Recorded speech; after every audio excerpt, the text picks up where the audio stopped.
Hello doctors, आज का जो वीडियो है वो है एमपीपीएससी डेंटल सर्जन में हमें ऑब्जेक्शंस कैसे रेस करना है कि हमारे जो ऑब्जेक्शंस हैं वो जेन्युइन लगे एमपीपीएससी को और वो कंसिडर कर ले उन ऑब्जेक्शंस को।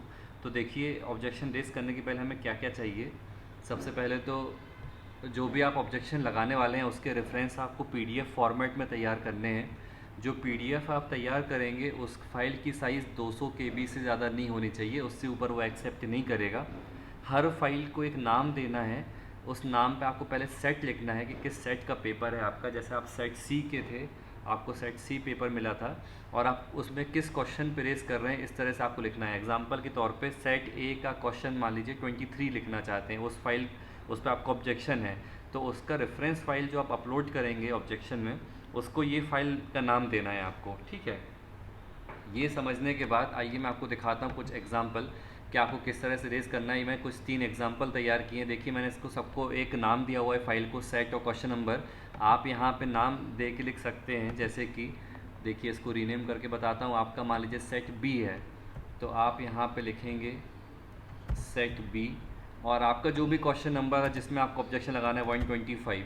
तो इस तरह से आपको हर एक फ़ाइल को तैयार करना है पीडीएफ में। जैसे कि मेरा ये जो फाइल है 233 KB है, ज़्यादा बड़ा हो रहा है साइज़ में, तो आपको 200 से नीचे ही रखना है सबको। इसका बहुत विशेष ध्यान रखेंगे।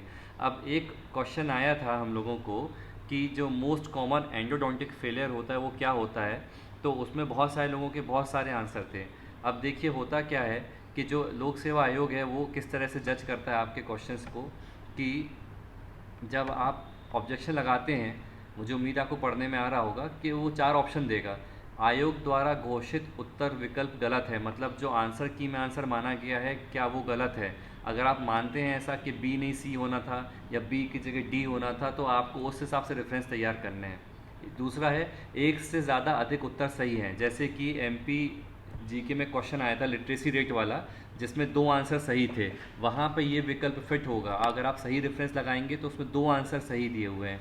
तीसरा दिया है प्रश्न के सारे उत्तर विकल्प गलत है, मतलब चारों के चारों विकल्प ही गलत दिए हुए हैं। इसमें कौन सा बैठता है आपको पता है कि इंटरनेट ऑफ थिंग्स का क्वेश्चन आया हम लोगों को, जिसमें उन्होंने पूछा था कि जो सोर्स इन्फॉर्मेशन है कैसे शेयर होती है।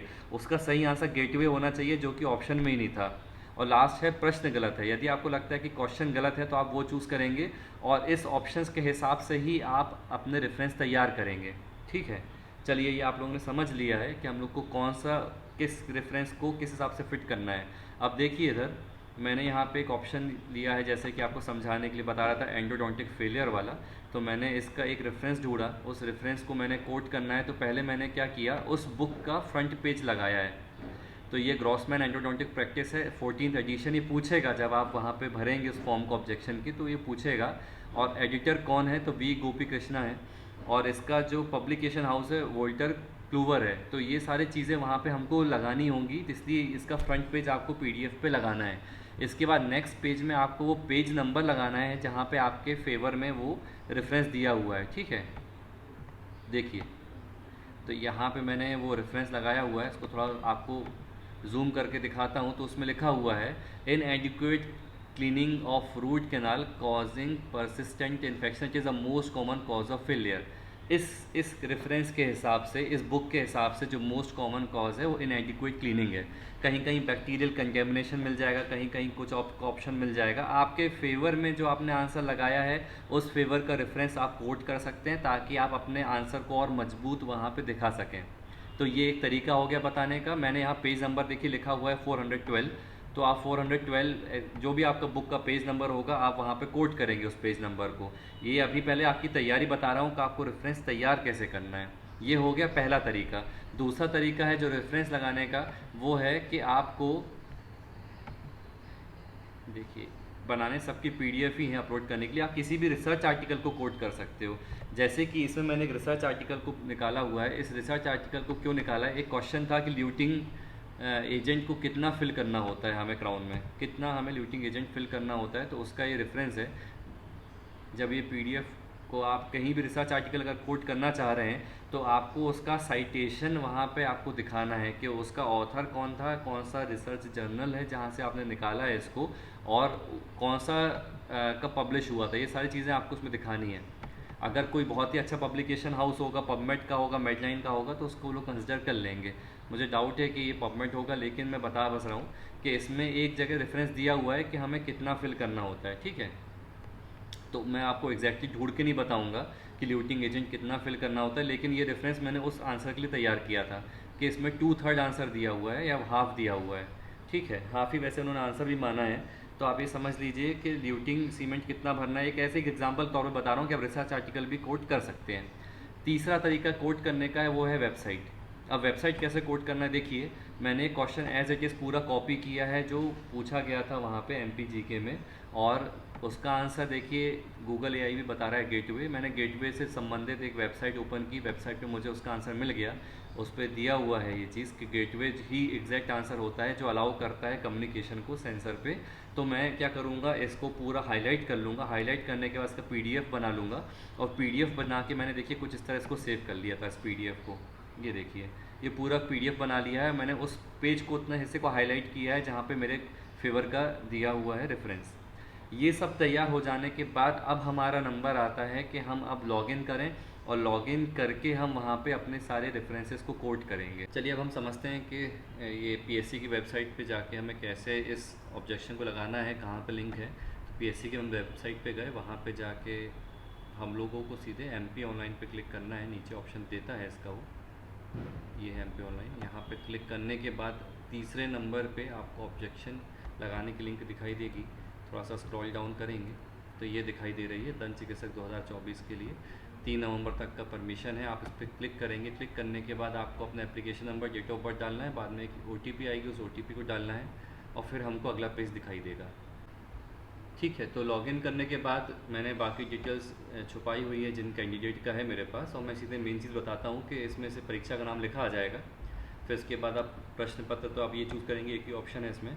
फिर इसके बाद जो भी पेपर सेट था आपका इंडिविजुअल, आप उसको चूज़ करेंगे। जैसे मान लीजिए आपका C था, जिस क्वेश्चन में आपको डाउट है या जिसको आप ऑब्जेक्शन लगाना चाहते हैं उस पर जाएंगे। जैसे मान लीजिए मैं एक रैंडम नंबर चूज़ कर लेता हूँ, चलिए 135 चूज़ कर लेते। तो उसमें लिखा आ गया, how much luting agent is required for cementation. कई लोग का कहना था कि फुल, 1/4, हाफ, जिसको जो भी आंसर आपके हिसाब से सही लग रहा है आप देख सकते हैं। जैसे उन्होंने D माना है, हाफ फील्ड माना है, कई लोग कह रहे थे कि 1/4 होना चाहिए।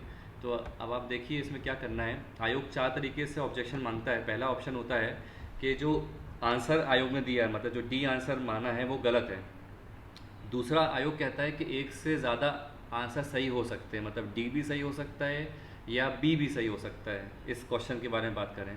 तीसरा ऑप्शन है प्रश्न के सारे विकल्प गलत है, मतलब चारों ही ऑप्शन फिट नहीं हो रहे थे। और लास्ट है प्रश्न ही गलत है। ये फिट होता है जो मैंने आप लोगों को एक क्वेश्चन बताया था गेटवे वाला, जो MPPSC में उन्होंने पूछा है कि चारों ऑप्शन नहीं थे, वो इसमें फिट हो जाता है। प्रश्न के सारे उत्तर के विकल्प गलत थे। इंटरनेट ऑफ थिंग्स का एक क्वेश्चन है जो मैंने अपने पिछली वीडियो बनाया था, वहाँ फिट हो रहा था। तो आपको जो भी इसमें से लग रहा हो उसको आप चूज़ करेंगे। फिर रेफरेंस क्या क्या दे सकते हैं, तो देखिए PDF मैंने आपको पहले ही बताया कि आपको पहले से PDF बना के तैयार रखना है, जिसकी जो साइज़ है 200 KB से ज़्यादा ना हो। इसका बहुत विशेष ध्यान देना है क्योंकि वो अपलोड नहीं होगी। अब मान लीजिए आप किसी बुक का रेफरेंस दे रहे हैं, तो मैंने आपको बताया कि बुक का प्रकाशक, मतलब कि मान लीजिए यहाँ एल्जेवियर पब्लिकेशन का आप दे रहे हैं नाम, एल्जेवियर के अंदर मान लीजिए ग्रॉसमैन हो गया, ग्रॉसमैन का कौन सा एडिशन आप यूज़ कर रहे हैं, उस एडिशन में कौन से पेज का आपने दिया हुआ है रेफरेंस, और उस पेज की कॉपी फ्रंट पेज बुक के साथ यहाँ पे अपलोड होगी, जो मैंने आपको एग्जांपल में समझाया है। यदि आप किसी वेबसाइट का रेफरेंस दे रहे हैं तो वेबसाइट में तो क्या है, सीधे यहाँ URL कॉपी करेंगे, और जो उसका टेक्स्ट है जो आपको उस वेबसाइट का लग रहा है कि आपके फेवर में है, उसको आप येलो से मार्क करके यहाँ पे चूज़ कर लेंगे। यदि आपको लगता है कि किसी पेपर में कुछ काम की चीज़ थी जो आपके आंसर को सपोर्ट करती है, हालांकि ऑप्शन बहुत कम रहता है, ये बेसिकली करंट अफेयर में काम आता है, ये आप यूज़ नहीं करेंगे। शोध पत्र मतलब रिसर्च आर्टिकल, किसी रिसर्च आर्टिकल में आपको आपके फेवर में कोई रेफरेंस दिखाई दे रहा है, तो आपको यहाँ पे पूरा का पूरा यहाँ कॉपी करना है शोध पत्र को। जिस तरह से हम लोग साइटेशन करते हैं वही साइटेशन का तरीका अपनाना है। पहले पत्र का नाम, लेखकों का नाम, मतलब जितने राइटर्स एटॉल वगैरह जो रहते हैं, फिर उसके बाद शीर्षक का नाम, मतलब उस आर्टिकल का नाम, और कब वो पब्लिश हुआ था, उस आर्टिकल को यहाँ पे आपको अपलोड करना है। अपलोड इस तरह करना है कि जो आपके फेवर में जो टेक्स्ट है आपने उसको हाईलाइट कर दिया हो। यदि कोई बुक है, पत्रिका मतलब कोई मैगजीन, अभी मैगजीन वाला जो ऑप्शन है और समाचार पत्र वाला, ये आपके तब काम आता है जब किसी करंट अफेयर को आप क्लेम कर रहे होते। डिस्क्रिप्शन में आपको बहुत ही अच्छे से लिखना है कि इस क्वेश्चन में ये ऑप्शन दिया हुआ था, मुझे in in with the above reference, आप ऐसा कोट करेंगे, with the given above reference which I have quoted in my PDF, आपको लगता है कि इसका आंसर ये होना चाहिए, और उसको सपोर्ट करने के बाद ऑब्जेक्शन आप ऐड कर देंगे। जैसे ही आप ऑब्जेक्शन को ऐड करेंगे तो एक ऑब्जेक्शन ऐड हो जाएगा, ठीक है, दिखाई देने लग जाएगा। अगर आप मल्टीपल ऑब्जेक्शन लगा रहे हैं तो हर बार क्वेश्चन नंबर वहाँ पे ऊपर चेंज करेंगे।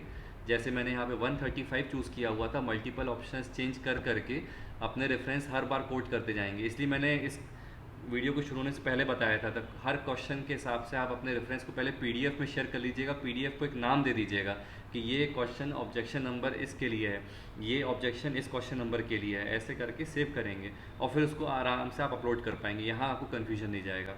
सारे अपलोड करने के बाद आपको मोबाइल नंबर वगैरह डालना है, आपको ईमेल एड्रेस डालना है, और फिर इसके बाद बैंक विवरण आता है, बैंक विवरण डालने के बाद आपको घोषणा करता हूँ, करती हूँ करके आपको उसको सबमिट बटन दबा देना है, ठीक है।